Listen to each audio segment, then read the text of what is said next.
Good morning, everyone. Welcome to Gazzetta Football Italia. As you can see, another very exciting episode this week as we're back with the European Player of the Year, the World Footballer of the Year, Mr. George Weah. George, first of all, congratulations. Thanks. Well, I would like to give you this for having the best voice of sports 1995. The Voice of Sports 1995 viewers. I don't know what to say. George, thank you very much. No, forget about it. Just give it to Gary Bloom as soon as you see him. Of course. Ken? Better luck next year, Jim. In today's show, the best of last Sunday's action as the league leaders rolled relentlessly on. James has all the week's big stories. We've got the first leg highlights from this week's Coppa Italia semi-finals.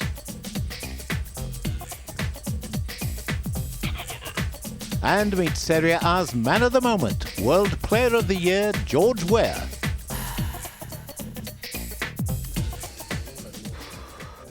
Gary Bloom. Well, thanks, Kenneth. And hey-ho, let's go then with another of our regular roundups of the best of the action from last Sunday in Serie A. A day indeed which was to see the two second-place teams in the division, Parma and Fiorentina, meeting head-to-head in France. We'll have highlights of that game shortly. First of all, though, it's off to Bergamo to watch the leaders Milan defending their 5-point lead against Atalanta in front of the ugliest fans in Serie A. Blending in nicely were Peter Brackley and Luther Blissett.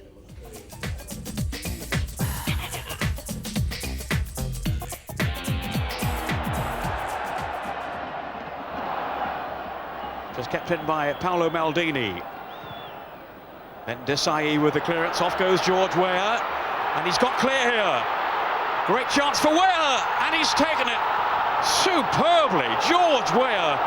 A cracking start for Milan. Inside the first minute. Well, Luther Blissett alongside me here. How do you contain this man? Very, very difficult. I mean, absolutely superb. I mean, he's set off and he's determined to make sure he gets there. Once he's there, I mean, he just really concentrates now, just make sure he hits the target, and a superb finish there. Goalkeeper's got no chance. Determination, fantastic. He just burst away from the challenge of Valentini. This is Donadoni. Milan seeking the double over Atalanta, having beaten them 3-0 in the San Siro back in September. Great touch then by Weah. Savicevic. Way back for Baggio. And an important challenge then by Bonacina. Here's Donadoni. Little 1-2 with the referee. And eventually cleared by Atalanta. But some wonderful skill then to admire from George Weah and Savicevic too. Oh, superb touch. Look at that. I mean, absolutely wonderful touch. And a little back heel coming up now. Exquisite bit of skill.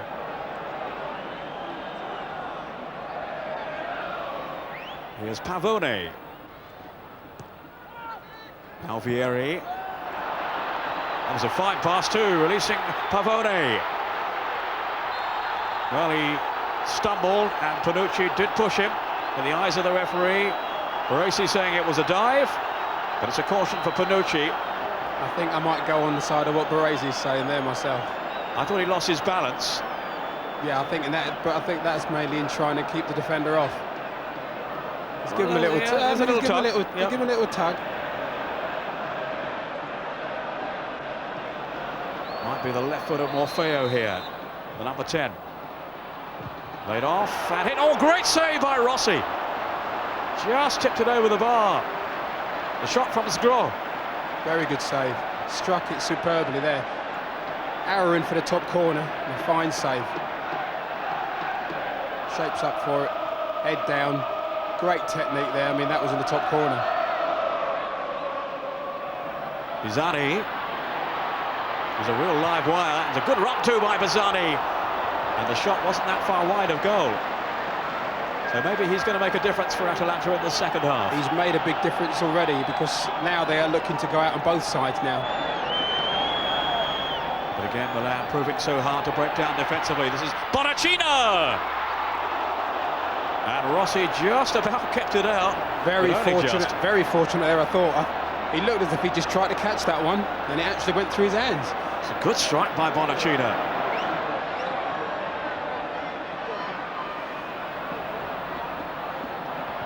Weah had pulled off to his right here. This is George Weah. Oh! What a super strike. Well, he hits the ball with such venom, George Weah.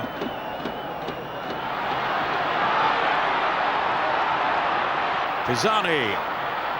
All caught by Panucci, who has been cautioned earlier, and now I think it's going to be sent off. The red card shown by Stefano Farina. Well, Panucci has accepted the decision and even there found time to shake the hand of his opponent, the man he brought down, Pisani. So Milan roll on thanks to another hit-and-run sortie from George Weah, who the papers here remain convinced is some kind of wild jungle cat. For example, Corriere della Sera, Weah a scratch that leaves its mark, and Corriere dello Sport, a scratch from Weah is enough. Well, George now up to 8 goals for the season. His teammate, the other big summer buy for Milan, Roberto Baggio, equally now up to 11 substitutions in the championship so far. And indeed, Roberto hobbling off at half-time with a back injury on Sunday, which kept him out of training all week. Anyway, while it's scratch and sniff then for 2 of Milan's top stars, the team themselves extend their lead at the top of Serie A to 8 points, while of course we waited for Parma and Fiorentina to play one another in the evening game. As I say, highlights of that are coming up very shortly. Firstly though, we bring you Juventus against Cagliari, and a trip down memory lane here for the Cagliari coach Giovanni Trapattoni. Il Trap, as he's more commonly known, the man who helped make Juventus great, the man who put the T in Turin. Rather glad he did, actually. Anyway, how would his new side Cagliari get on against the champions? Let's find out now with Gary Bloom.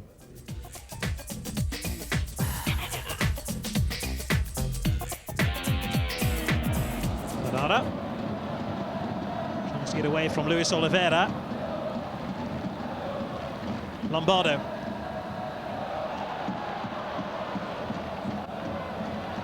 Fedicano. Once again, he's given the ball straight back to Juventus. And this is Conte! That's a smart save by Abate. Another potent Juventus raid. Finished off by a cracking shot by Conte. Repelled by Abate, the goalkeeper of Cagliari.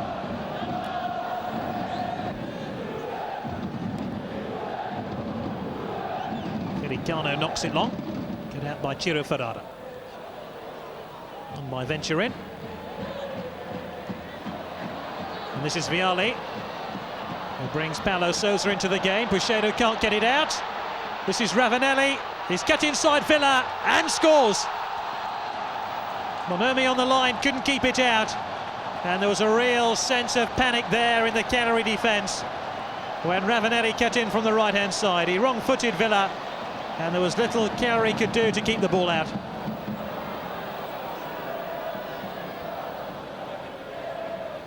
Conte. Ferrara. And this is Ravanelli. And Vialli took the ball off the toe of Lombardo. Well, Vialli is a well-known goal poacher, but he could well have poached a goal from a teammate here. Ravanelli got clear down the right. This was pulled back for Lombardo. And Vialli then took over the responsibility himself. Carrera. Conte.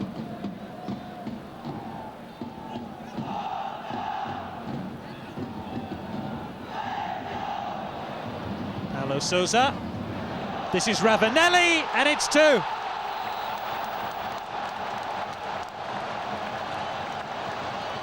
Well, where was the Cagliari marking? Ravanelli given a ridiculous amount of space. Giovanni Trapattoni, who won every major honour in the world game as coach of Juventus. Lombardo. Cut out by Villa. Paulo Sousa. Lombardo finds Vialli, and Abate has to produce another marvellous stop. Of course, Lombardo and Vialli played together at Sampdoria, and they combined effectively here.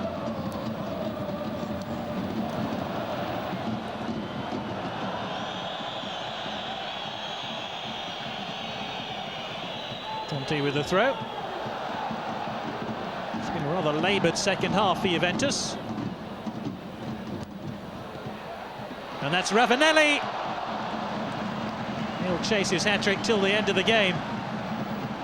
Having a little bit of a run-in with Ferricano. Swapping passes here with Pesotto before shooting wide.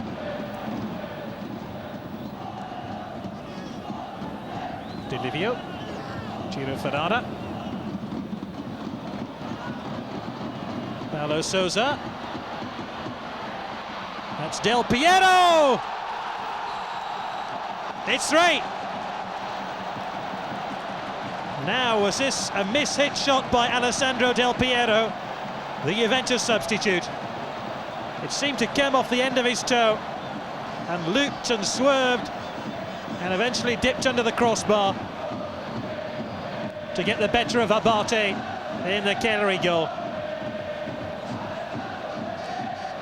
I think this will have to go down as a freak goal.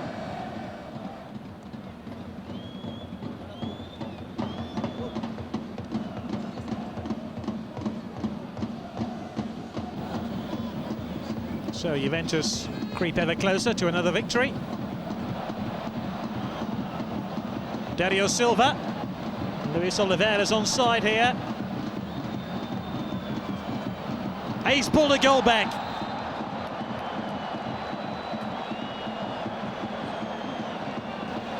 Luis Oliveira scores his 8th goal of the season. And my goodness, he had to be determined to achieve that. That goal will do little to alter the outcome of this game.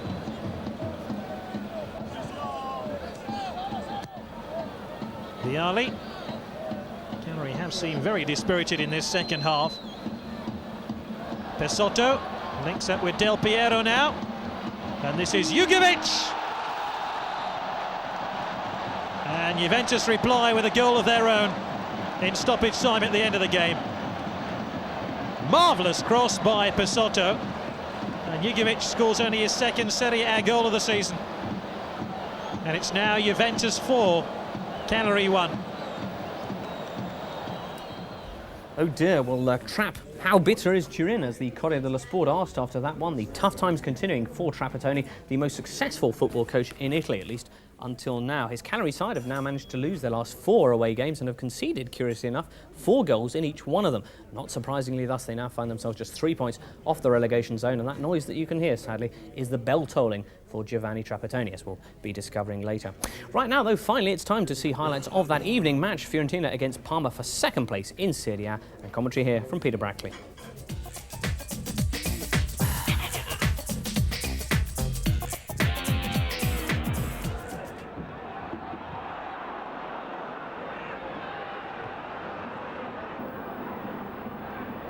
Rui Costa was underneath it. Now Schwarz.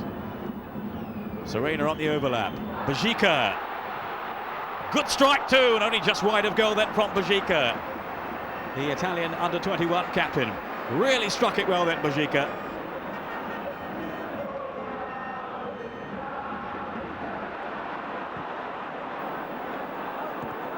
Rather casual ball from Stoichkov.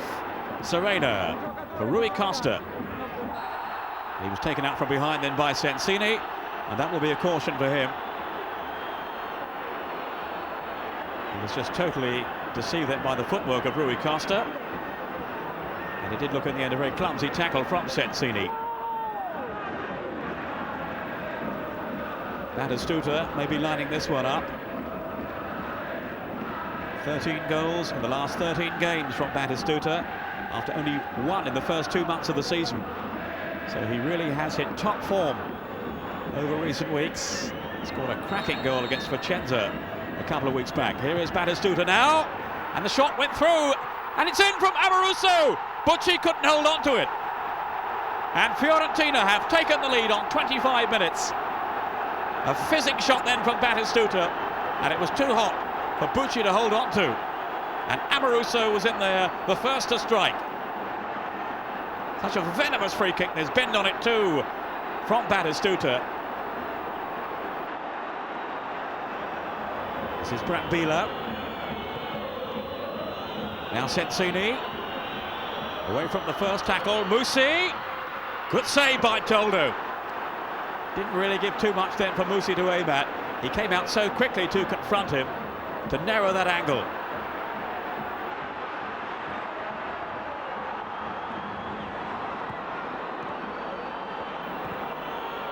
That's Stoichkov seeking out Musi. Good covering though by Schwarz. When he got himself into trouble.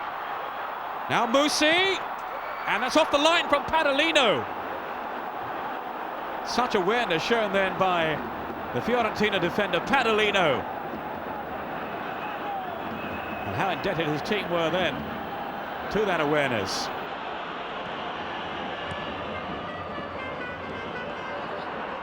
That's good batting though by Piacentini.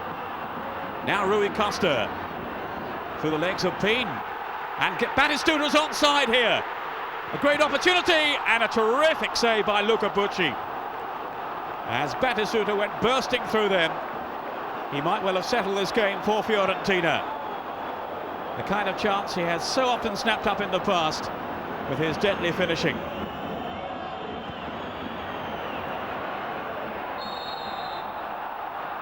And now a free kick to Palmer.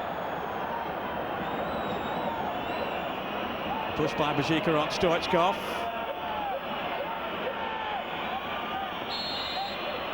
Now is Stoichkov going to have a crack at goal from here? Here is Stoichkov, and beaten away by Toldo. Such was the force of the shot, he certainly couldn't hold it. And all credit to him, he was taking no chances there by pushing it over the bar and away to safety. So that's how the big showdown ends then. Fiorentina winning 1-0, mainly thanks to Parma's goalkeeper Luca Bucci, who may indeed be sleeping with the fishes after that performance. Florence dreams, Parma cries, says Tudor Sport, pointing out that it was a game in which Faustino Asprilla would have come in very handy for Parma. Certainly Hristo Stoichkov was a dead loss in what was supposed to be his big chance to shine without Gianfranco Zola. Anyway, with Fiorentina thus the lone competitor for Milan now in the title race, that's where we'll take one of our quick breaks. We'll be back though in a couple of minutes with the Coppa Italia, which has now reached, excitingly enough, the semi-final stage, plus all of the week's big news stories. Join us for that in a couple of minutes' time.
Welcome back everyone to Gazzetta Football Italia. Time now for the papers, and as you can imagine, the press this week dominated by the heartbreaking news of the big split, that famous partnership that's coming to a close to the fans' dismay, the boys admitting that they just don't seem to get on anymore. Of course, some people said that only one of them could play anyway, and frankly their current record is appalling, and thus this week, in an uncanny parallel with a top English pop band, Cagliari have decided to get rid of their coach Giovanni Trapattoni. The official reason here in the Corriere della Sera, the fat one wants to go solo. Whoops, wrong paper. Trapattoni, I've understood that at Cagliari they don't want me anymore, thus it's best for all concerned that I leave. Shock news this, of course. Il Trap, as he's known, is the most successful coach that Italy has ever seen. 7 Scudettos he's won, plus virtually every cup possible in 23 years coaching at Juventus, Milan, Inter and Bayern Munich. Now, though, he gets his first ever dismissal from lowly Cagliari, although the official line is he resigned. And certainly that's what the Gazzetta puts on its front cover. Trap gives up, whilst the Corriere della Sera has Trapattoni. It's a dismissal in all but name, and here they voice the widespread rumours that it was Cagliari's own players who asked the club to get rid of him. Well, certainly all very different from the mood on Trapattoni's arrival in Sardinia when he was hailed as the saviour of Cagliari. The club indeed promising fans a place in the UEFA Cup and making Giovanni the focus of their season ticket campaign, plastering Trap's face all over the local public transport. Sadly, though, his coach work didn't turn out as nicely. The club have lost more than half of their games this season and are now, as I mentioned earlier, just 3 points off the relegation zone. Thus, Trapattoni is now firmly off the buses and on his bike. Well, the man who will replace Trap in the 5th coaching change at Cagliari in just 4 seasons is none other than Bruno Giorgi, who you may recall was in charge of the club in the 93-94 season, taking them indeed to the semi-finals of the UEFA Cup, before resigning after rude remarks by club president Cellino. Never mind, sportsmen know how to forget, as Giorgi commented as he flew into Sardinia this Wednesday. He should know, he was actually due in the day before. Anyway, this time from Cagliari, he'll be receiving a contract for the end of this season and the entirety of the next, so good luck to him with that. Good luck, of course, to Giovanni Trapattoni too, who we hope to be seeing resurfacing soon somewhere else. Right, well, having said that, it's time now for us, in search of more news, to move across to the mainland, where we ask what on earth is going on at Fiorentina. As we saw earlier, the team is currently 2nd in Serie A and in the semi-finals of the Coppa Italia, yet there are persistent rumours that their coach Ranieri may soon be moving to Roma. Having delayed the renewal of his contract several times, last Saturday Ranieri dropped this bombshell in the Messaggero. Goodbye to Fiorentina, the headline there. He reveals underneath, I've done my work here. A cycle has finished. I feel like starting again. What is he, a washing machine or something? He says, Carlo Mazzoni has told me that you're not really a coach until you've coached Roma, and I think he's right. I'm a Roma fan. I'd love to give it a try. Cryptic stuff, eh? Well, is Ranieri's purple reign really at an end? Well, 2 days later, he himself told reporters that he'd simply been misquoted, and he actually has an 80% probability of staying in Florence. Thus, the suspicion is it may all have been aimed at strengthening his hand in the upcoming contract talks. However, with Mazzoni earmarked for the chop still in the capital, those Roma rumours continue. And thus, after all the recent talk of Capello and Scala, we could end up seeing all 3 of Serie A's top teams changing their coaches this season. Extraordinary stuff. Anyway, from that, we now move on to another man making noises about a departure. He is Marco Simoni of Milan. Here he is in the Corriere dello Sport. Milan, I am off, he says. If I'm not a starter in the team after 7 years, I never will be. Well, in actual fact, Simoni was pretty much the starter for Milan last season when he managed 17 goals. But this time round, with the competition for places intense, he scored just 2 and is thus feeling frustrated and underused. Anyway, he wants out. Apparently his most likely destination is Barcelona. The Corriere dello Sport insisting here that the Catalan giants have offered to match his current £800,000 a year salary. Simoni himself says he'd be willing to change air by moving to Spain, and indeed his agent has now begun negotiations with Barcelona. The one minor hitch being, of course, that Simoni's contract with Milan runs until the year 2000, and to let him go, the Rossoneri would need a payment of at least £6 million. Interesting stuff. Well, like an asthmatic in a quick print shop, we await further developments breathlessly. Right now, anyway, that's where we'll leave the papers and turn our thoughts instead to the Coppa Italia, which reached the semi-final stage this week. Coming up now, reports on the 2 first-leg games with Gary Bloom, and first of all, Kenneth Wolstenholme.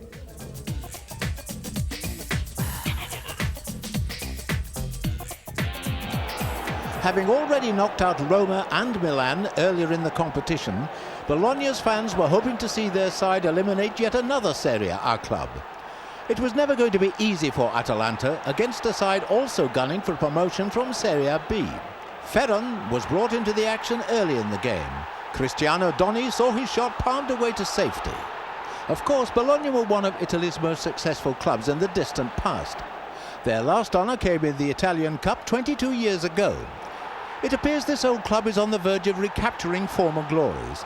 Bologna's 22-year-old midfielder Doni seems to have a long future at the highest level. He could have scored twice in the first half last Wednesday evening. Bologna had to wait until the second half to go ahead. Antonio Paganin scored an own goal 5 minutes after the restart. While the Atalanta defenders focused their attentions on Bologna's taller players, it was Cornacchini, one of the shortest strikers around, who headed the ball back into the danger area. Atalanta clawed their way back into this game and drew level with only 6 minutes remaining. Their defender, Mauro Valentini, got his name on the scoresheet for the first time this season. Bologna's goalkeeper, Antonioli, must take his fair share of the blame as he failed to keep out Valentini's header. Indeed, Atalanta missed a late opportunity to take a 2-1 lead back to Bergamo for the second leg. Jose Herrera came so close to putting the away side ahead. The Uruguayan escaped the marking from Bologna's defence but failed to connect with Vieri's header. It ended 1-1.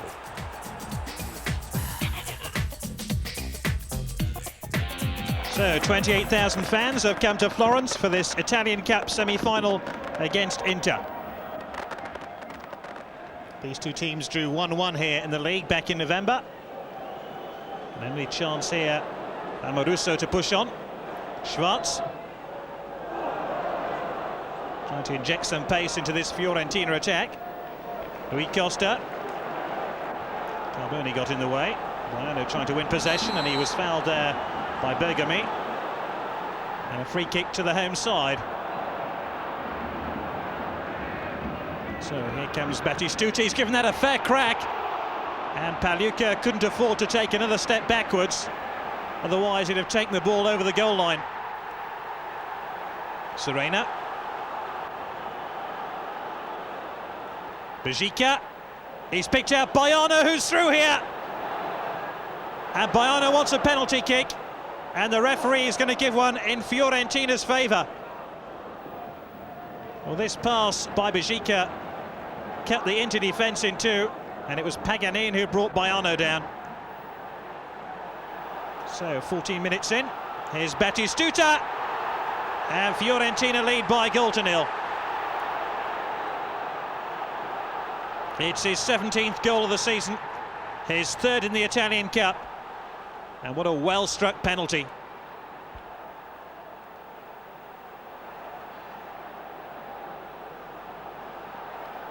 Bergami.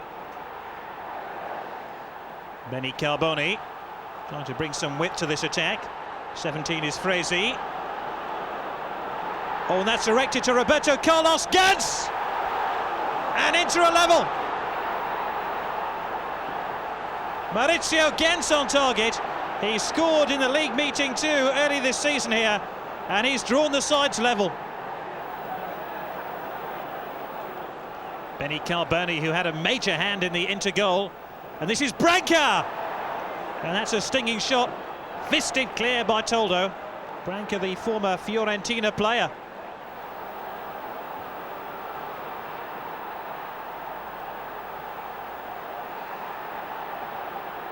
Cois. Baiano, it's through to Cois now. Oh my goodness, Inter have been caught in possession. Here's Battistuta. And what a fine save by Pagliuca. And Inter were the authors of their own misfortune here. They gave the ball away and Battistuta was ready to pounce. Rui Costa.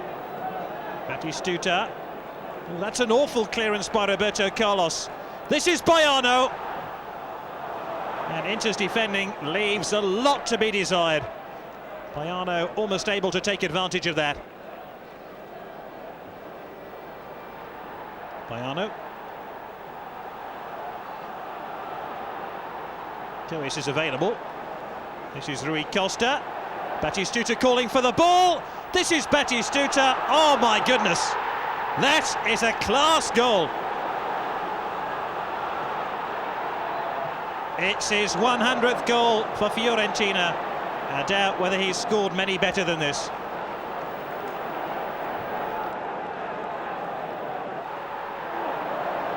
Ince. Having a real old battle with Cois. Baiano's flattened. Rui Costa, now Battistuta's through. He's on his hat-trick. And he's got it! So 19 goals this season for Batigol, and he is steering Fiorentina towards the Italian Cup final. Vittorio Cecaguri, the president, is more than delighted. And listen to the reception for Gabriel Batistuta as he leaves the field and hands over the captain's armband to Baiano. Well, Fiorentina's last major honour was the Italian Cup back in 1975. And they have plenty to look forward to now in the second leg in a fortnight's time. So Fiorentina looking favourite for a place in the Coppa Italia final. We'll have highlights of those second leg games in 2 weeks' time. And that's it for part 2. After the break, we've got an exclusive interview with Milan superstar George Weah and the rest of the Week 21 action. See you in a couple of minutes.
Welcome back.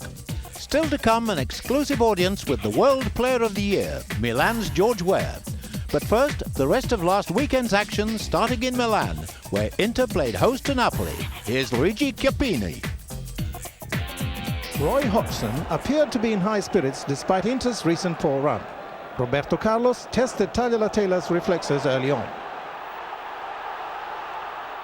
Inter had won just one of their 5 games in '96, but in that time Paul Ince has produced his best form of the season.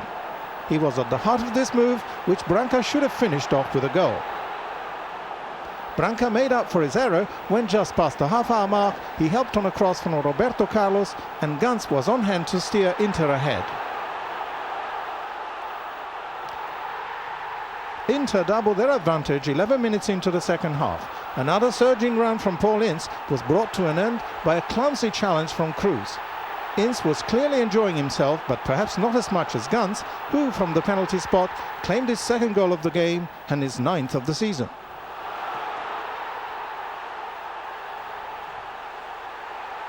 Napoli went 3 down shortly afterwards. Branca scored following a delightful 1-2 with former Napoli favourite Beni Carbone.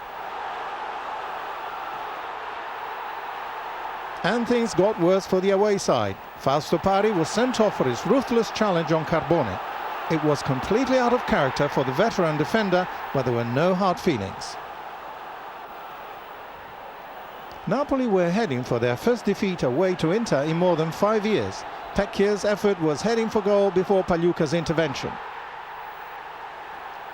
With 11 minutes left, Branca scored his 11th goal of the season. It ended 4-0, but for Taglia la Tela, it could have been more.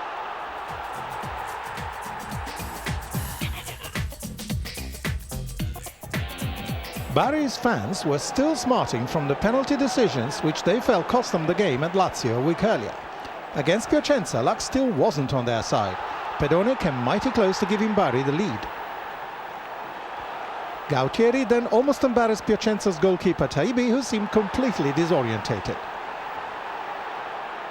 Bari had numerous chances to win this relegation battle. Pedone again went close. Of course, Bari have Serie A's leading scorer Igor Protti. I'm sure he was left wondering how he failed to take his tally for the season to 17. Ultimately, Bari must have been grateful for just a point after Fontana kept out Piovani. The match ended goalless. Bari have now gone 5 games without a win.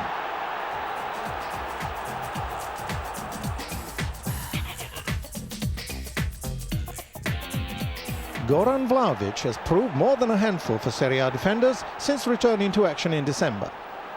Here is skillfully set up Krieg, who should have at least hit the target, and he knew it.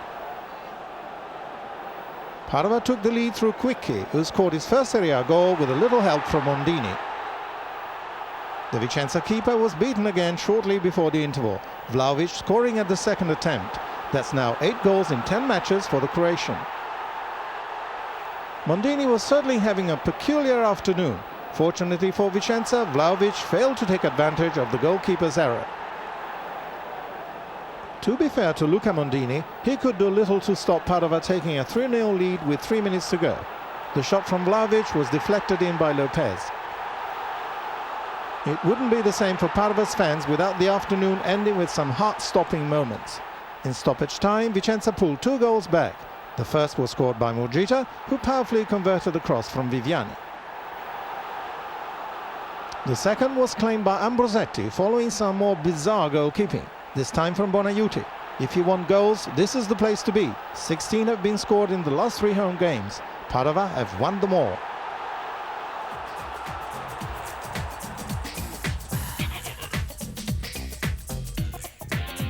With 6 months of the season gone, Torino still haven't managed to win away from home. Anglomar found Angelo Pagotto in excellent form. At the other end, Cagnata wasn't playing too badly either. He did well to deny Chiesa with a fine save at his near post.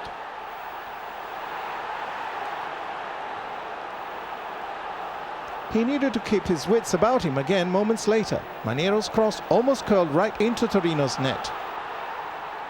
It took an hour before the fans of this game witnessed the goal. Roberto Mancini claimed it. The volatile Sampdoria skipper hadn't scored since the end of October.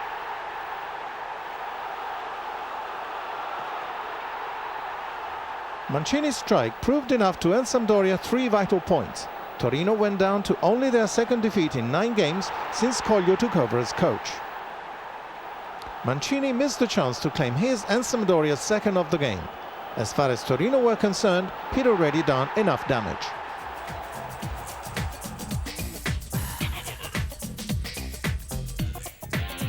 Roma's fanatical following were expecting nothing less than victory at home to Serie A's bottom club.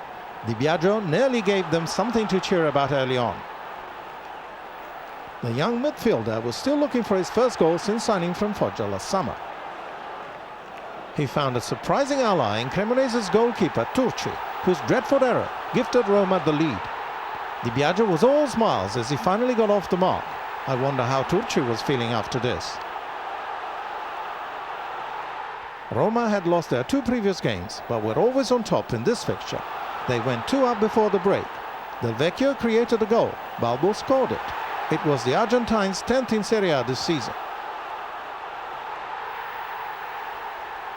The half ended with a save more in keeping with Turci's ability. He denied Carboni, who tried his luck from long range. Cremonese were fortunate not to concede a third goal here. Both Cappioli and Balbo might have scored. Roma were never in any danger of letting their lead slip. Indeed, the side from the capital added to their 2 strikes from the first half with another in the closing stages. Balbo supplied the raking pass, which picked out Cappioli, who scored his first Serie A goal in 4 months.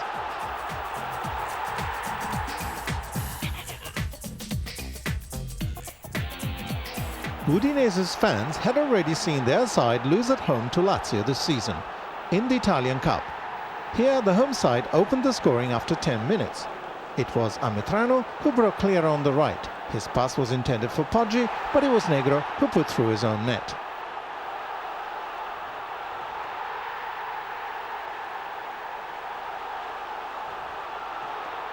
Former Roma midfielder Stefano Desideri was keen to score against his old rivals. He made that painfully obvious. Goalkeepers have needed to improve their ball skills since the banning of the back pass. Gregori was fortunate some outfield players have improved their goalkeeping skills too. Lazio had lost their last 5 away games in Serie A and were on the verge of defeat number 6 before Fuser equalized 6 minutes into stoppage time at the end of the game. For the second week in a row, Udinese managed to let 3 precious points slip in the dying seconds. Still, you have to stop and marvel at Fuser's strike.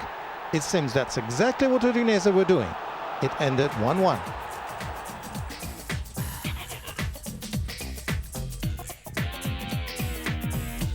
So Lazio scrape a point, but Juve's win over Cagliari saw Zeman's side slip down to 5th. Elsewhere, convincing home wins saw Roma and Inter move back into the European contention, while at the very top, Milan maintained their 5-point lead and remain the team everyone has to catch. At the bottom, a big name slipped even further into trouble. Defeat at Sampdoria means that for Torino, relegation is now a very real possibility. However, there's a long way to go yet, and the teams directly above Torino still have plenty to worry about.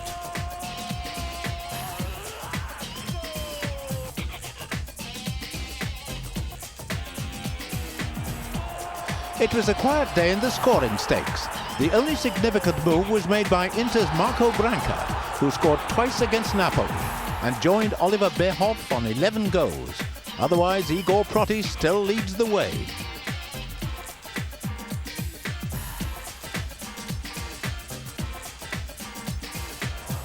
No doubt about tomorrow's game of the day, as Lazio and Roma clash at the Stadio Olimpico in one of Italian football's biggest occasions. Both Lazio and Roma began the season with title aspirations, but going into tomorrow night's game, the best either can now hope for is a top 5 finish and a guaranteed place in Europe.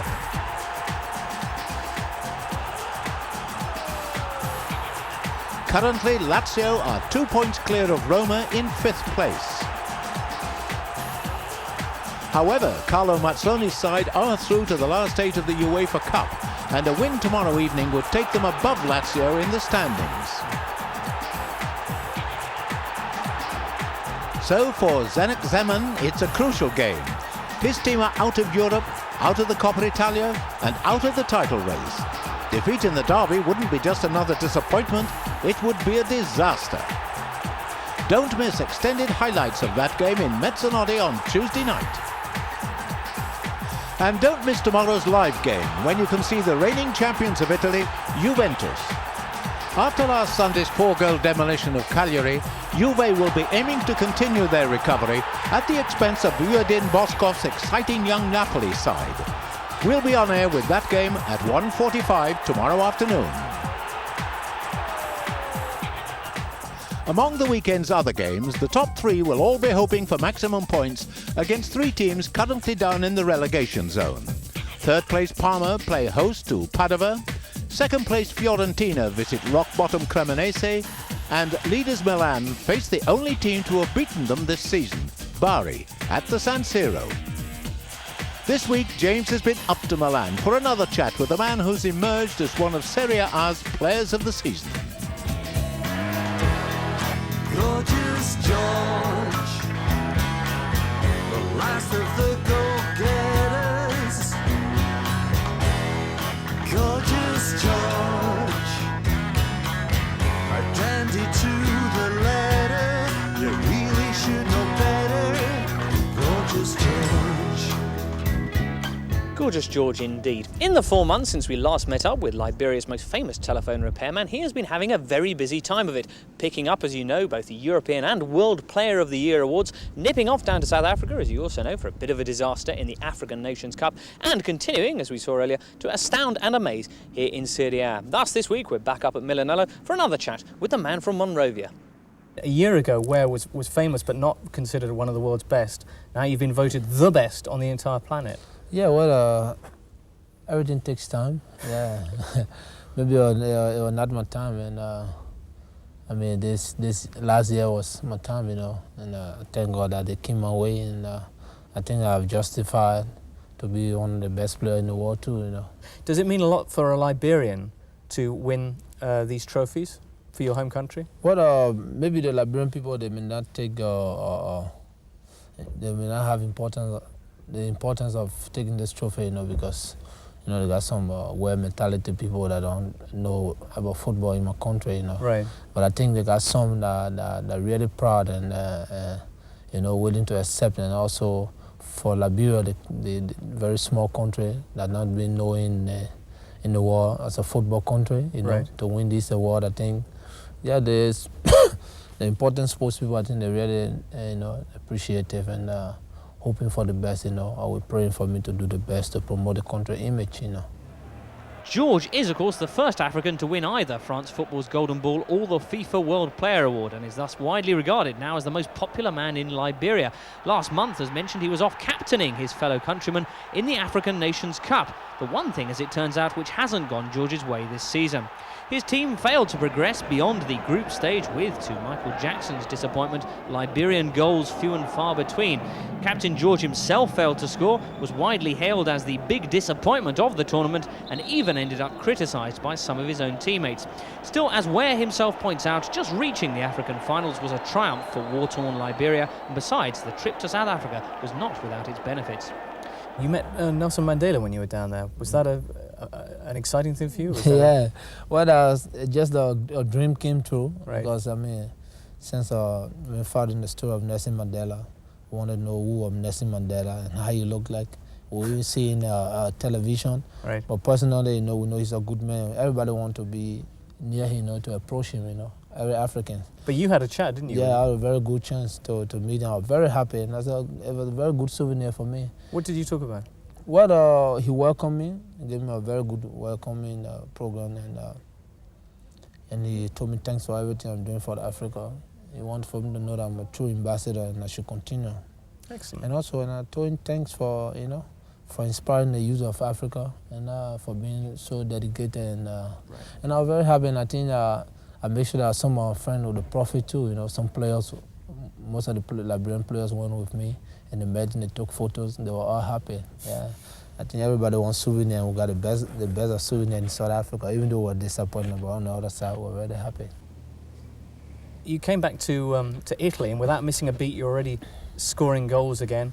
Do you find things a lot easier here in Italy? No, it's really difficult. The training and the matches, you know, and the mentality of the people, you know, they always want to win, you know. You look quite tired as well. Yeah, the pressure, you know, and it's really difficult, but what to do? I got no choice. I have to work, you know, even if I'm tired, because coming from Africa, you know, another weather, coming back to the core, you know, and I was expecting, you know, from a club to say, well, and it will give you 1 week out, you know, you have to rest and recover. Right. But, you know, if you're important to the club too, it's very difficult. In fact, it's they wanted to fly you back in the middle of the tournament, didn't they? Yeah, they wanted to fly me back, but I couldn't do it because if I think about myself too, you know, my physical, you know, there will not be a good input, you know. Right. Just flying back and forth, you know, it's very difficult. So I decided no. Well, mighty Milan may struggle without him, but for some, the recent, if you will, badness of King George in the African Nations Cup has reopened the old debate about his world #1 status, an honour which they feel would have been better suited to Maldini, Baresi, Klinsmann, or perhaps even Batistuta. It is certainly a very subjective business, but without the likes of a Pele or Maradona around, any one player is never going to get everyone's pick, and certainly a look at George's explosive club form shows that he has got as good a case as anyone. Weah, Simone, Weah again, almost got through, he has! Super goal from George Weah. I thought he'd lost control of it then. Iranio, Weah, slipping it through, still George Weah. Fabulous play! What a goal from George Weah! Good movement from Savicevic and from Weah. This is Baggio. Weah! Oh, great goal from George Weah. And the FIFA World Player of the Year is back with a vengeance. Thanks to the viewers and also the electors, you know. Yeah, and I don't think they make a mistake. But I hope to always do my best, you know, to make them happen. Also to my fans and prove to people that being the best, not just giving me the trophy, you know, I deserve it too, you know. So, right. Yeah. But I think the most important for me is to keep working hard, you know, and prove to the people that I'm a good sportsman. That's all. Well, quite. Ambassador George Weah there, the man who's done more for Red Shoes than Kate Bush and Elvis Costello put together, looking a little less chirpy, I must say, than we're used to seeing him. Hopefully the strain of being world #1 isn't getting him down. Well, tomorrow afternoon here in Milan should be having a relatively easy time of it as they take on Bari at the San Siro. We ourselves, as you heard earlier, with our gruelling schedule, will be down at the San Paolo Stadium in Naples, where Napoli will be taking on Juventus. That'll be on Football Italia at the digestion-aidingly later time of 1:45 right here on Channel 4. So I hope you can join us for that. For now, though, from all of us here, it's a very warm and sincere arrivederci.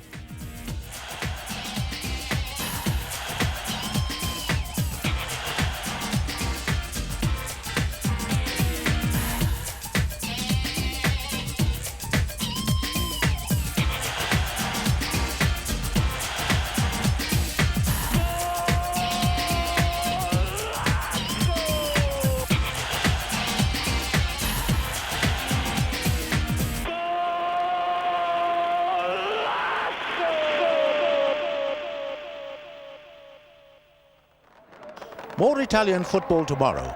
And don't forget, you can keep up to date with our Under-19 trophy competition, where one team will win the chance to play in Italy by turning to page 364 of Fortel.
To play in Italy by turning to page 364 of Fortel.